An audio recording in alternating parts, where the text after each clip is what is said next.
Friends, welcome back to my channel. ഞാൻ ലക്ഷ്മി. ഞാനിന്ന് വന്നിരിക്കുന്നത് ഒരു ഫിഷിൻ്റെ റെസിപ്പിയാണ്. അപ്പോൾ ഫിഷിൻ്റെ റെസിപ്പി എന്ന് പറഞ്ഞാൽ ഇതുവരെയും ട്രൈ ചെയ്ത് നോക്കാത്ത രീതിയിൽ ഒരു വെറൈറ്റി ആയിട്ടുള്ളൊരു ഡിഷാണ്. അപ്പോൾ നമുക്ക് ആദ്യം എന്താണ് റെസിപ്പി എന്ന് കാണാം.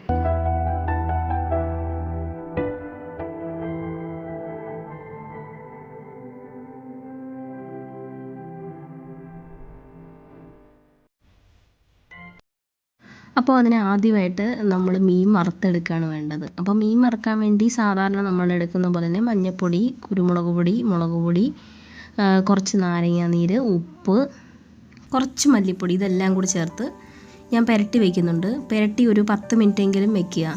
എന്നാലേ നമ്മൾ ഇതിനകത്തോട്ട് ഇതൊക്കെ പിടിക്കത്തുള്ളൂ. നമ്മൾ സാധാരണ മീൻ വറുക്കത്തില്ലേ, അതുപോലെ തന്നെ പുരട്ടി വയ്ക്കുക. അപ്പോൾ സാധാരണ മീൻ വറുക്കുന്ന പോലെ തന്നെ എന്ന് പറഞ്ഞാൽ അതിനകത്ത് ഇച്ചിരി നാരങ്ങാനീരും കൂടി ഒഴിക്കുക.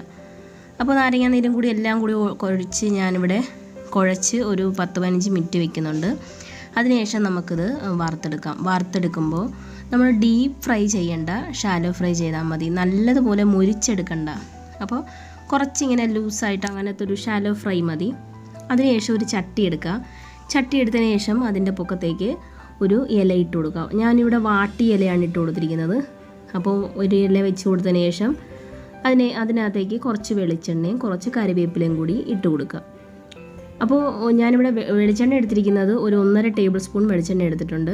അതിനുശേഷം നമ്മൾ വറുത്ത് വെച്ചിരിക്കുന്ന നമ്മുടെ മീനിൻ്റെ കഷ്ണം. അപ്പോൾ ഞാനിവിടെ അയിലയാണ് എടുത്തിരിക്കുന്നത്. കുറച്ച് വലിയ മീനാണെന്നുണ്ടെങ്കിൽ, നമ്മുടെ ആവൂലി അങ്ങനെയുള്ള മീനൊക്കെ ആണെന്നുണ്ടെങ്കിൽ, കരിമീനാണെങ്കിലും ഒരെണ്ണം വെച്ചാൽ മതി. അപ്പോൾ ഞാനിവിടെ മീഡിയം സൈസിലെ ആയതുകൊണ്ട് 2 എണ്ണം വെച്ച് കൊടുക്കുന്നുണ്ട്.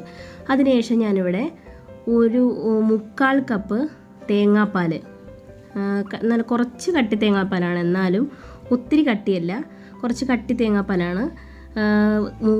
ഒരു 1/4 കപ്പ് മുതൽ 1 കപ്പ് വരെ ചേർത്ത് കൊടുക്കുക. അതിനുശേഷം ഒരു ടീസ്പൂൺ നമ്മൾ ഇഞ്ചി നീളത്തിൽ അരിഞ്ഞത് ഇട്ട് കൊടുക്കുക.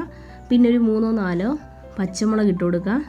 1 ടീസ്പൂൺ കുരുമുളക് പൊടിയും കൂടി ഇട്ട് കൊടുക്കുക. കുരുമുളക് പൊടി ഇട്ട് കൊടുക്കുന്നത് നമ്മുടെ ആ തേങ്ങാപ്പാലിന് നമ്മൾ കുറച്ച് മധുരമൊക്കെ ഉണ്ടാവുമല്ലോ, അപ്പോൾ അതിന് വേണ്ടിയാണ് കുരുമുളക് പൊടി ഇട്ട് കൊടുക്കുന്നത്.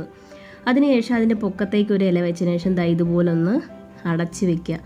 അടച്ച് വെച്ചതിന് ശേഷം ഇതിനകത്ത് കിടന്ന് വെന്ത് വരണം. നമ്മുടെ മീനും തേങ്ങാപ്പാലും എല്ലാം കൂടി വെന്ത് ഇതുപോലെ ഒന്ന് കുറുകി വരും. കണ്ടോ? ഇപ്പോൾ നമ്മുടെ ആ മീനിനകത്തൊട്ടൊക്കെ നമ്മുടെ തേങ്ങാപ്പാലൊക്കെ നല്ലതുപോലെ പിടിച്ച് നല്ലതുപോലെ കുറുകി വന്നിട്ടുണ്ട്. നമ്മുടെ ആ ഇലയുടെയൊക്കെ ഫ്ലേവർ ആ മീനിനകത്ത് പിടിച്ചിട്ടുണ്ട്. അപ്പോൾ നമ്മുടെ ഫിഷ് റെഡി ആയിട്ടുണ്ട്. അത്രയേ ഉള്ളൂ. വളരെ പെട്ടെന്ന് നമുക്ക് രുചികരമായിട്ടുള്ളൊരു ഫിഷ് റെസിപ്പിയായിട്ട് തയ്യാറാക്കിയെടുക്കാം. അപ്പോൾ ഇത് അപ്പത്തിനും ചപ്പാത്തിക്കും ചോറിനും വരെ നല്ലതാണ്.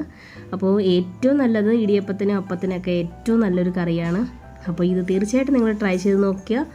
അപ്പോൾ വളരെ ടേസ്റ്റി ആയിട്ടുള്ളൊരു ഫിഷ് റെസിപ്പിയാണ്. നിങ്ങൾ ഒന്ന് ട്രൈ ചെയ്ത് നോക്കിയിട്ട് നിങ്ങൾക്ക് എന്തെങ്കിലും ഇതിനകത്ത് സംശയം ഉണ്ടെങ്കിൽ എനിക്ക് ഫീഡ്ബാക്ക് ഇടുക. അപ്പോൾ എൻ്റെ ഈ വീഡിയോ ഇഷ്ടപ്പെട്ടെങ്കിൽ നിങ്ങൾ ലൈക്ക് ചെയ്യുക, ഷെയർ ചെയ്യുക, സബ്സ്ക്രൈബ് ചെയ്യുക. Thanks for watching.